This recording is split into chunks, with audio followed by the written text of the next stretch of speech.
एकदम कुरकुरीत पाहू शकता का, इतका कुरकुरा झालाय ना, असंच राहणार संपेपर्यंत, 2 महिन्यापर्यंत असंच राहणार. पिशवीमध्ये भरून ठेवायच्या प्लॅस्टिकच्या. पाहू शकता तुम्ही एकदम असं. तर बघा नमस्कार, आपल्याला आज पातळ पोह्याचा चिवडा करायचा आहे. बघा असे पातळ पोहे आणलेले आहेत मी, 500 ग्रॅम पोहे आणलेले आहेत. आणि याचा चिवडा म्हणजे एकदम मस्त आणि कुरकुरा आणि चटपटा होतो. बघा एकदम छान, खायला तर एकदम टेस्टी ना. आपण एकदम वेगळ्या पद्धतीने करणार याला काय आपण तळून वगैरे घेणार नाही, काय नाही. मस्त असं थोडंसं आपल्याला त्याचे मसाले फ्राय करून घ्यायचे फक्त. पाहू शकता एकदम पातळ आहे. तर बघू आपण आता हा चिवडा कसा बनवायचा, एकदम मस्त आणि कुरकुरा. तर बघा आता या चाळणीमध्ये आपण याला थोडंसं हलकंसं चाळून घेऊ, म्हणजे असं खाली जरा थोडंसं काही असलं ना बारीक बारीक तर ते खाली पडून जातं सगळं. अशा प्रकारे आपल्याला हे चिवडा असं चाळून घ्यायचं आहे. बघा तशी घाण नसते काही, पण याच्यामध्ये अशी बारीकशी पावडर असते पोह्यांची, ती खाली चाळणीवाटा गळून जाते बघा अशी. त्याच्यामुळे असं चाळून घ्यायचं आपल्याला. हे बघा आपण सर्व असा मस्त चाळून घेतलेला आहे. इकडे टाकला आपला, चाळून झालाय सगळं. आता आपण पुढची प्रोसेस बघूया. एकदम मस्त करायचं आहे आपल्याला चिवडा. चिवड्यासाठी लागणारं साहित्य बघा, इकडे फुटाण्याची डाळ घेतलेली आहे, काजू घेतले, हिरवी मिरचीचे तुकडे करून घेतले, बदामाचे काप पण घेतले आणि खोबऱ्याचे काप घेतले. इकडे शेंगदाणे घेतले, तुमच्या आवडीनुसार तुम्हाला शेंगदाणे टाकायचे त्याच्यामध्ये. कढीपत्ता पण घेतलेला आहे, कढीपत्ता तर गरजेचाच आहे. कढीपत्ता भरपूर टाकायचा म्हणजे चिवड्याला एकदम मस्त स्वाद येतो. तर हे सर्व घेतलेलं आहे. याला आपल्याला थोडंसं फ्राय करून घ्यायचं, म्हणजे तळायचं नाही याला. वरती मी आता कढई ठेवलेली आहे बघा. तर आपल्याला हा चिवडा आहे ना हलकासा थोडासा गरम करून घ्यायचा बघा एकदम. तर मी कढईत टाकते आता आणि थोडासा आपल्याला हलवून घ्यायचं याला. तर याला थोडंसं आपल्याला असं गरम करून घ्यायचं. याला काही तेल वगैरे काही टाकायचं नाही, काही नाही. आपल्याला अजिबात तेलकट जास्त चिवडा करायचा नाही. आता कोणी कोणी हा चिवडा तळून पण घेतो, पण एवढं तेल खाणं पण बरोबर नाही शरीरासाठी. कारण का आपण भाज्यांना तेल खातो, चपातीला तेल खातो, सर्वच गोष्टीला तेल खातो ना. त्याच्यामुळे आपल्याला हे एकदम कमी तेलामध्ये करायचं आहे. थोडंसं हलकंसं आपल्याला याला खालीवर करून घ्यायचं असं.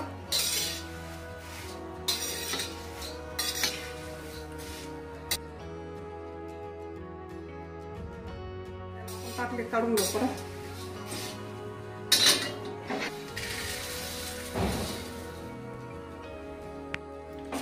तर अगोदर आपण शेंगदाणे टाकून घेऊ. आता हे कोणते शेंगदाणे आपल्याला जास्त, म्हणजे शेंगदाणे म्हणा, प्रत्येक कोणताच मसाला आपल्याला तळून घ्यायचा नाही एकदम तेलामध्ये. आपल्याला असं याच्यामध्ये बारीक गॅसवर असे लालसर होऊन द्यायचे एकदम. तळून घेण्यापेक्षा असे पण खूप छान लाल आणि कडक मस्त होतात बघा. फक्त गॅस बारीक ठेवायचा, एकदम मस्त होतात. हे बघा मस्त असा लाल कलर आलेला तुम्हाला दिसतच असाल. याला काही कढईभर तेल टाकल्यावरच लाल होतात आणि कडक होतात शेंगदाणे, असं काही नाही. आपण थोड्या तेलामध्ये पण एकदम कडक आणि एकदम क्रिस्पी शेंगदाणे बनवू शकतो. त्याला असं कढईभरच तेल लागतं असं काही नाही. बघा लाल झालेत मस्त. आता आपण याला काढून घेऊ. आता खोबऱ्याचे काप टाकून देऊ. आता हेच तेलामध्ये आपले खोबऱ्याचे काप पण छान होतील बघा एकदम मस्त. तेल टाकायची गरजच नाही जास्त याला. हे असे मस्त हलवत राहायचं. थोडेसे लालसर कलर येऊन द्यायचा याला. खोबऱ्याचे काप तुमच्या आवडीनुसार टाका, जास्त कमी. सगळे मसाले तुमच्या आवडीनुसार टाकायचे, जास्त कमी. फक्त कढीपत्ता गरजेचा आहे बघा याला. कढीपत्ता, कोथिंबीर, हिरवी मिरचीचे तुकडे. मस्त लाल झालेत. आता हे पण आपण काढून घेऊ. आता काजू टाकून घेऊ आपण. काजूला पण आपलं थोडंसं हलकंसं फ्राय करायचं बघा, जास्त नाही करायचं. हे बघा असं मस्त थोडंसं हलकंसं आपल्याला याला परतून घ्यायचं असं मस्त. याला जास्त तेल टाकलं नाही, पहिल्यांदाच मी तेल टाकलेलं आहे बघा. त्याच्यामध्येच आपलं सगळं असं मस्त फ्राय झालेलं आहे, तुम्ही बघू शकता. जास्त तेल टाकायची गरजच नाही याला.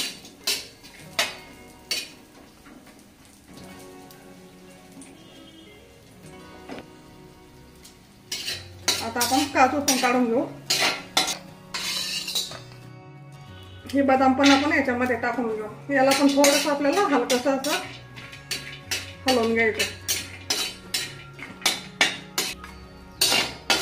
बघा. याला पण आपण असं हलकंसं फ्राय केलंय. सर्व मसाले एकत्र काढून घ्यायचे. याच्यामध्ये आता हिरव्या मिरचीचे तुकडे टाकू. आता तुकड्याला आपल्याला थोडंसं तेल घालायचं वरून, म्हणजे तुकडे चांगले तळले जातील बघा. असं मस्त जास्त नाही टाकायचं, थोडंसं तेल टाकायचं आपल्याला तुकड्यावर पण. आणि तुकडे असे मस्त बघा थोड्या तेलामध्ये पण असे मस्त तळून निघतात बघा तुकडे. पाहू शकता तुम्ही.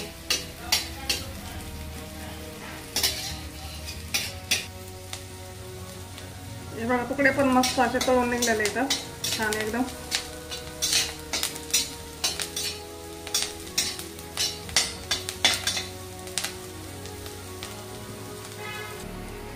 आता हा कढीपत्ता आहे ना, हा आपला असंच मिरच्यामध्ये टाकून देऊन याला एकदम बारीक गॅसवर आपल्याला असं हलवून घ्यायचा. हे बघा असं म्हणजे कढीपत्ता एकदम कडक होऊन जातो बघा छान.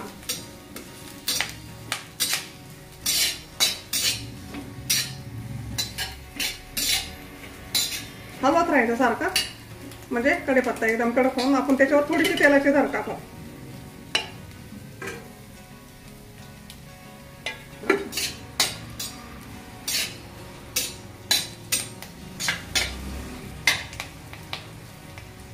तुम्ही पण असा चिवडा करा, कोणताही ड्रायफ्रूट म्हणा कोणताही टाळण्यापेक्षा असं थोडंसं तेलामध्ये जर फ्राय करून घेतलं ना तर छान होतं बघा. त्याला जास्त तेलातून काढायची काही गरज नसते. हे बघा असं याला मस्त कडक होऊन देऊ आपण थोडंसं कढीपत्त्याला. हे बघा मस्त असं कढीपत्ता आपला असा एकदम तेलामध्ये फ्राय झालेला आहे आणि तो जर एकदम कडक होणार आपण नंतर असं एकदम कडक व्हायला आलेला आहे एकदम. आता सगळे ड्रायफ्रूट आपल्याला याच्यामध्ये टाकून द्यायचे परत. हे बघा असे याच्यामध्ये टाकून द्यायचे. ह्या डाळ्या पण आपल्याला याच्यामध्ये टाकून द्यायच्या. हे शेंगदाणे पण आपल्याला याच्यामध्ये टाकून द्यायचे आणि याला मस्त एकजीव करायचा असं. हे बघा सर्व पदार्थ एकदम तेलात तळून घेतलेले आहेत आपण. थोड्या तेलात तळून घेतलेले आहेत, एकदम जास्त तेल नाही टाकलेलं बघा याच्यामध्ये. थोड्या तेलातच मस्त फ्राय केलेले आहेत एकदम. पाहू शकता तुम्ही किती छान झालेलं आहे एकदम. हे बघा आता आपण गॅस बंद करूया. हे बघा मस्त असं कढीपत्ता त्याने एकदम कुरकुरा झालाय बघू शकता तुम्ही. एकदम एक पळी भर तेलातच आपण चिवडा बनवलेला आहे हा. आता याला कढईला आपण खाली घेऊ. इथे खाली घेऊ. याच्यामध्ये हळद टाकायची आपल्याला. आता याच्यामध्ये हळद टाकून घ्यायची आपल्याला.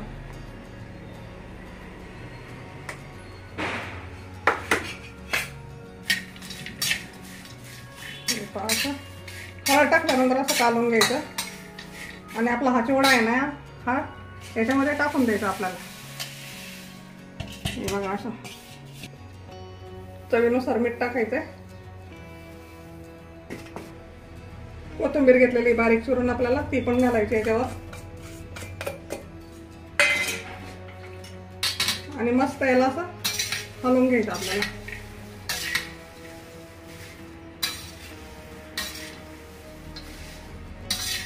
एकदम मस्त आणि एकदम कुरकुरा चिवडा राहतो. तुम्ही 2-3 महिने घरात ठेवला ना तरी याला काहीच होत नाही बघा. आता मी याला दुसऱ्या भांड्यात टाकूनच हलवून घेते कारण का कढईमध्ये हलवता येईल ना, त्याच्यामुळे मी दुसऱ्या कटोऱ्यामध्ये ओतते. आपण हे कटोऱ्यात ओतलंय. आता याला मी असं हातानेच चालवते.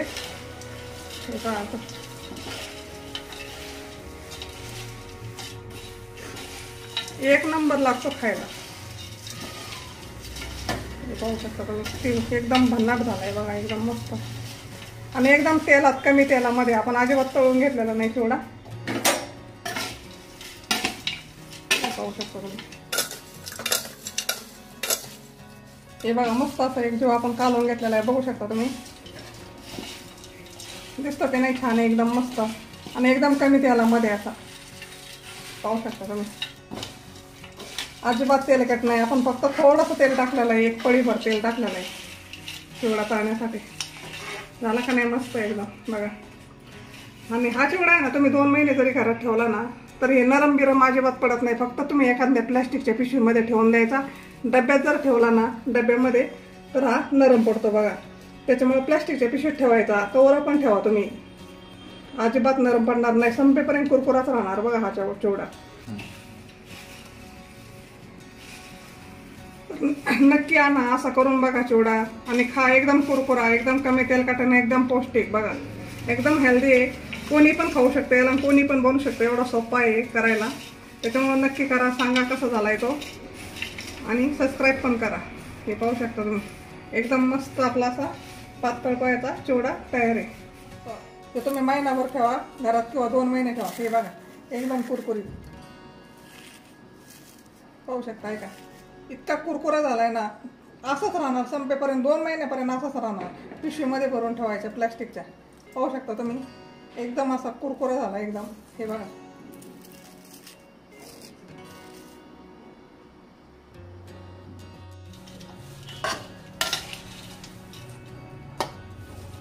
तर बघा आपला चिवडा तयार आहे. नक्की करा, खा, छान राहा आणि सबस्क्राईब पण करा. धन्यवाद.